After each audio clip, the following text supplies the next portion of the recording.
Nako po, OMG, gulo to. Ayan na. Shocking 2026 budget, ubus na. Aba, yan po mga kaubayan ang ating alamin at bibigyan ng reaksyon sa video ito.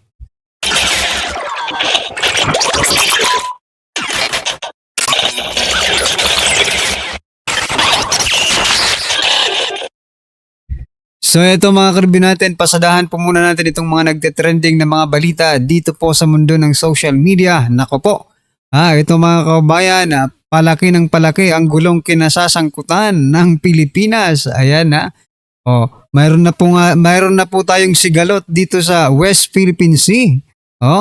At eto, may bago na naman po tayong bansang hindi kasundo, kumbaga, di ba? Kasi ito po mga kabayan, ang Malaysia, nagprotesta laban sa mga maritime law ng Pilipinas na nilagdaan ni Marcos Jr. Aba, ano kaya ito? Ayon kay Muhammad Hassan, Foreign Minister ng Malaysia, formal nang naghain ng diplomatic protest ang kanilang gobyerno laban sa Philippine Maritime Zone Act at Philippine Archipelagic Sea Lanes Act na nilagdaan ni Marcos Jr. at ipinasa noong 2024. Sabi po kasi dito ng Datuk Sherry Muhammad Hassan, yung kanila pong foreign minister, no? Yung kanilang foreign minister ng Malaysia, ang Sabah ay hindi na bahagi, no? Ang Sabah ay bahagi ng Malaysia at ito ay kinikilala ng international community. Aba. May paano pala ang Pilipinas, mga kaubayan? Aba. Pero hindi ba alam yon ng ating presidente? Anyway, it is their problem, no? Kasi tayong mga ordinaryong mga Pilipino, mga kaubayan, no? Hindi po natin kakayanin ang mga ganitong problema. Kasi sa pang araw-araw pa lang nating pamumuhay, nahihirapan na po tayo. So itong mga ganitong problema ay ano na lang natin to, ipasa kanila na lang po mga kabayan sa mga ating mga opisyal, di ba? Pero kahit na po ganon mga kabayan, no? Kailangan pa rin natin ibalita at i-share, no, itong mga ganitong bagay sapagkat at least malaman lang ng ating mga kababayan na hindi lang pala China ang hindi natin ngayon magiging kasundo. Pati Malaysia, hindi na natin magiging kasundo dahil dito sa mga ginagawa ni President Bongbong Marcos Jr., no? Anyway, ano po ang inyong opinion dyan mga kababayan? At eto, tingnan po natin yung ating mga kababayan, no? Ano po ang kanilang komento? Eto po, sabi po dito ni Lina, yung Sabah na yan, pag-aari talaga ng Pilipinas, meron lang nagbenta kaya napawalay sa Pilipinas. Aba, sino kayang nagbenta? Hoy, may bagong pakukuluin na naman para malimutan natin pagtugis sa ganid na mastermind at galamay ng pangungurakot sa pera ng flood control project. Pwede, di ba? Pwede, diversionary tactics, okay? Sabagay, no? Simula po nang nag-post, no, ang laki ng impact no, nung post ni Tariela, no? Ang laki po ng impact na naging post ni Commodore Tariela, mga kaubayan, no? Bakit? Kasi napag-usapan na divert niya yung issue ng flood control papunta dito sa mga foreign relations natin, di ba? Foreign affairs, kumbaga. Gaya ng China, Malaysia, baka may mga susunod pa, Taiwan, baka mayroon pa dyan, ayusin nyo na para talagang makalimutan namin yung issue ng flood control scam na ito. Ay nako. Sabi po ni Cesar, pag-usapan na lang ng maayos kung asan ang atin, doon lang tayo. Oo nga no? Bakit kailangan pang lumampas? Okay? Pag-usapan, diplomacy. Okay? So anong gagawin natin, aray ko? Sabi po dito ni Lope Basco. So anong gagawin natin? Napakamot yata sa ulo, mga kababayan. Parang si President Bongbong Marcos lang nung bagyo. Anyway, ano po ang inyong masasabi dito mga kababayan? Bagong problemang kinahaharap ni President Bongbong Marcos Jr. Bukod sa China, eto may Malaysia na naman. Just comment down below mga kababayan at eto. Pasadahan po natin itong balita kahapon, no? February 10, 2026, ayon po sa TV Patrol, Sabi po kasi dito sa kanilang balita, pondo para sa gastusin ng gobyerno sa 2026 kapos ng 200 billion ayon po kay Recto. Ano bang ibig sabihin nito? Ubus na? Ubus na ang 2026 budget mga kababayan dahil kapos ng 200 billion no? Teka lang. Parang anong petsa pa lang tayo Nagsisimula pa lang po ang 2026, February pa lang po tayo, hindi pa nga nangangalahati ng February pero kapos na ng 200 billion ang pondo para sa gastusin ng gobyerno. Nako po. Akala ko ba magagaling kayong mag-budget, no? Pag sinabi kasi nating budget, it is nakalaan na talaga yan for the whole year. Kaya nga 2026, di ba? Budget ng 2026. Pero sa bagay, 2026 tayo ngayon, but I did not expect na ganito kaaga mauubos yung budget, mga kababayan. Di ba? Inayo pa kayo pag pangungurakot, hindi nyo sinasabing kapos, hindi kulang ang pangungurakot. Dahil gastusin ng gobyerno, eto kinakapos tayo. Pero kung pangungurakot ito, nako, hindi sila kakapusin mga kababayan. Okay, I understand. Baka wala nang makukurakot kaya kapos na mga kababayan, dagdagan daw ng 200 billion para mayroon pa silang makuha. Diba?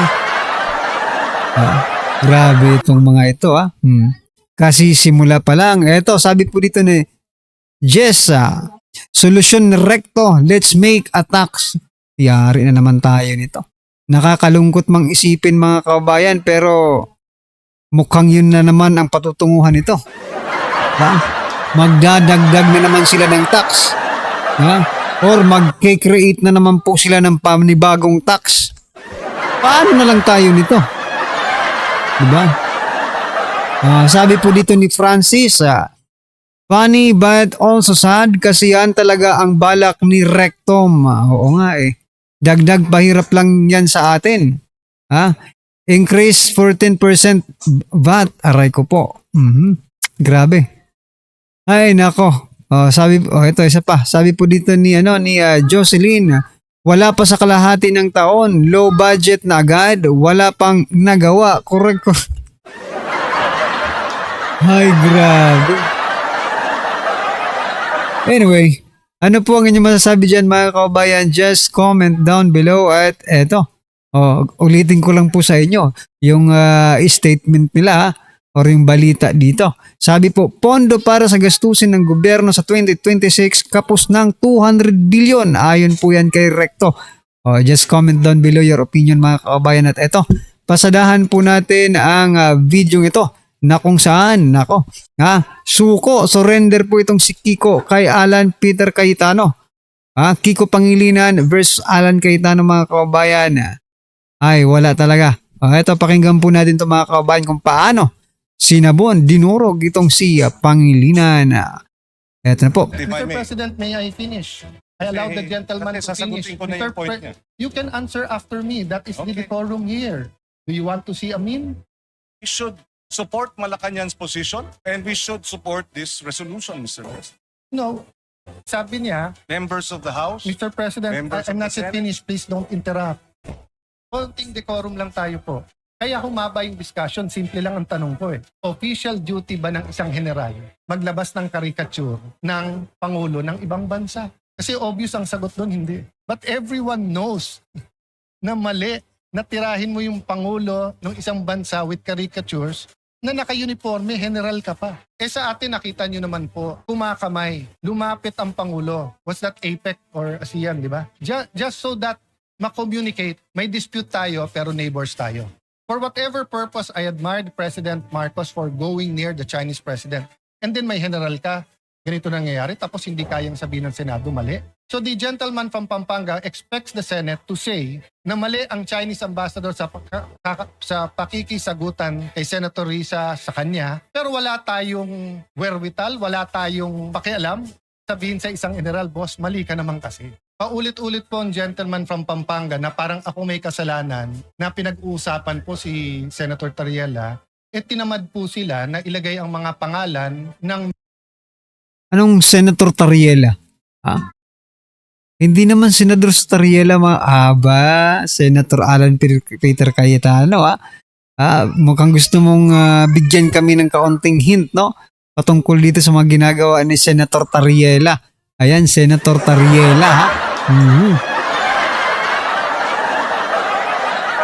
solusyon. Kaya malinaw naman ang tanong ko, sino-sino tong mga opisyal? Ang alam ko lang si Commodore Tariela. Tapos sasabihan niya ako, I'm minimizing. Tapos babasahan niya ako ng paano mga taga-DND, paano para bang hindi ko sila kinakampihan. Bulok na yung style na yan eh. Yan yung style na pro-China, anti-China, pro-Philippines, anti-Philippines, no? Paulit-ulit na tayo dito, magkakampi tayo pagdating sa territory ng ating bansa. With all due respect, Mr. President, I think we have exhausted. Mr. President, this do we debate. have closure here? No, Mr. President, but I Mr. no President. longer would like to No, on one hand, Mr. President, respond sabi niya, to further minimize ko. questions, Mr. Nung nagtatanong naman ako ng ibang opisyal, ayaw naman sagutin. Sino President, nag-minimize? Mr. President, I have the floor. the I have the question- floor.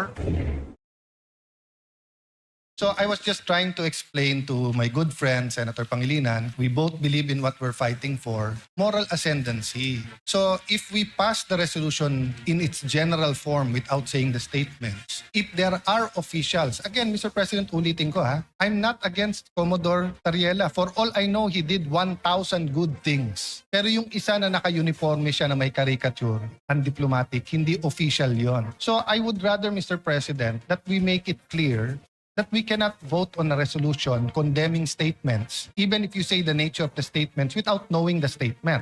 Last point, Mr. President, the majority leader wanted to clarify, mali ata rinig niya. Ang sabi ko, in the 19th Congress, kaya unanimous yung mga resolution. Kasi klaro kung ano kinokondem yung water cannon, yung claims about territory, etc. And then yung reply ng Chinese embassy was, how do I put it, parang patas, Mr. President. Pero dito kasi, Mr. President, simple lang po, no? Kung si President Bongbong kinarikature ng general ng China, pababalikin ko talaga yung ambassador natin pag hindi siya umangat. And pag sinabi nilang official yon, magbabago relationship natin. Pag sinabing unofficial, ibang usapan. So I understand the gentleman from Pampanga, he's talking about the statements of Senator Risa himself and the Chinese embassy. Mr. President, we're preparing for LEDAC tomorrow. We're preparing for the Blue Ribbon Report. I will support Senator Pangilinan's agricultural EDCOM style of agriculture.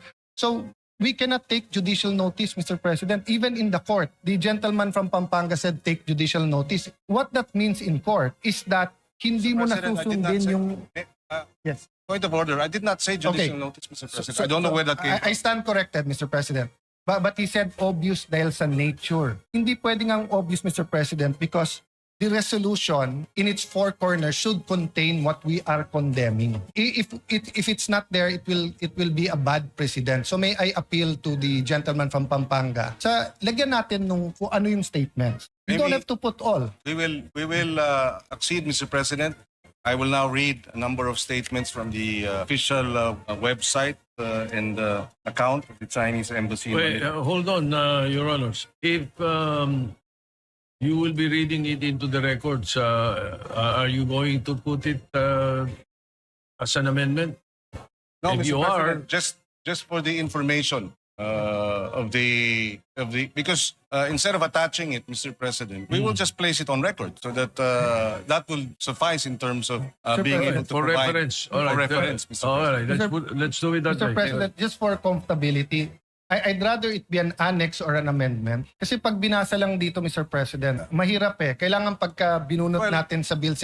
Mr. President, it's an appeal. I'm not saying I'm totally correct. But if you look at future resolutions, we want to be able to get the resolution Mr. and be able to judge it in its four corners. Mr. Hindi yung President. bubuksan mo pa yung record. So if we're condemning something, so for example, Mr. President, babalik ta rin ko I'm congratulating the Chinese ambassador. Baka naman i-congratulate ko siya na something na laban. Kahit ilagay ko doon, for his magnanimity. There are different interpretations of magnanimity, Mr. President.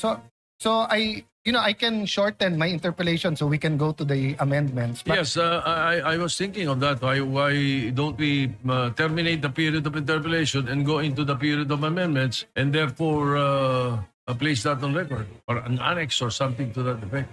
Subject You- to time, Mr. President, if the good gentleman from Taguig and Pateros will be willing to adopt this subject to style after we manifest what will be included in the agenda, the addendums. Mr. President, I Because don't my concern, Mr. President, is the good gentleman, of course, that this is prerogative. If he wishes to request it, that a clean copy be produced, and therefore they can go through it, etc., then we will not be able to adopt it today, Mr. President. Maybe not even tomorrow, I don't know, because there might be another reason for Mr. us not to President. adopt it, Mr. President. All right, Mr. Senator. President, this is not a bill, it's a resolution. So the clean copy, we've done it before on the screen. Yeah, we can do that. Wala naman second, third reading, Mr. Alright. President. In fact, I'm offering to shorten my interpellation. Interpellation. I just Alright. have one or two questions about the whereas clause and the resolution clause, Mr. President. Then, but Mr. President, it's not personal and it's not about this topic. It's really about proper order in the resolution. Mas maganda isang bunutan ng resolution. We know what we're condemning. Yes, Mr. President, and we appreciate the points raised by the good minority leader. Just as I hope he appreciates that this is the third request to postpone the matter in terms of voting. So I hope he understands. We'd like to vote on this matter already. Yeah. Mr. President, not to prolong, but why is there a request to postpone? Because we requested a hearing. And it's very interesting, Mr. President. Ang tinatch pa lang natin, Commodore Tariela, ang tinatch pa lang natin is kung may latches or tinatch pa lang natin certain things, Mr. President. Wala pa nga tayo dun sa territory at saka sovereign rights di ba? So in the view of the minority, we're not actually delaying, it's speeding it up by discussing it here. Because if you ask me, I'd rather we have a hearing on it. And again, to put it on the record, Mr. President, magkakampi tayo pagdating po sa West Philippine Sea, South China Sea, Mr. President. The chairman of the Committee on Foreign Affairs, the Honorable Tulfo, asked for a ceasefire. And I can see his two hats. As a senator, gusto niyang sagutin in the strongest manner the Chinese ambassador and embassy. But as the chairman of the Committee on Foreign Affairs, he has to have another hat, which is to look at the economic, the cultural, the tourism, at other things, Mr. President. So, hindi to pabilisan na mapasa ngayon because rest back nga ito ng Senado So, if it was an argument between Senator Risa, Senator Kiko, and the Chinese embassy, but if it's an argument between the Senate and the Chinese embassy, this escalates it, Mr. President. That's why I'm a little bit cautious on that. So if I have an argument, let's say, with the Embassy of Israel or with Iran, same example, puno ng mangga, nag-aaway kami ni Senator Majority Leader, no? And kampi siya sa kanya yung isang gobyerno at nag-away kami. Once I file the resolution, Mr. President, mabigat kahit na ito'y tinatawag lang na sense of the Senate. It's the Senate as an institution So now the Chinese embassy has to deal with that all the way up their chain to the foreign minister, to the member of Politburo in charge of foreign affairs, to the president. So if the Chinese government does the same, it doesn't end to our ambassador. It goes to our foreign secretary. It goes to President Bongbong. So that's the reality there, Mr. President. But I don't intend to delay this I intend to exhaust the discussion, Mr. President. Yes, So yan mga kababayan, ano po ang inyong reaksyon, opinion patungkol po sa video ito? Just comment down below. Ayan mga kababayan, and please don't forget to subscribe. Maraming salamat po.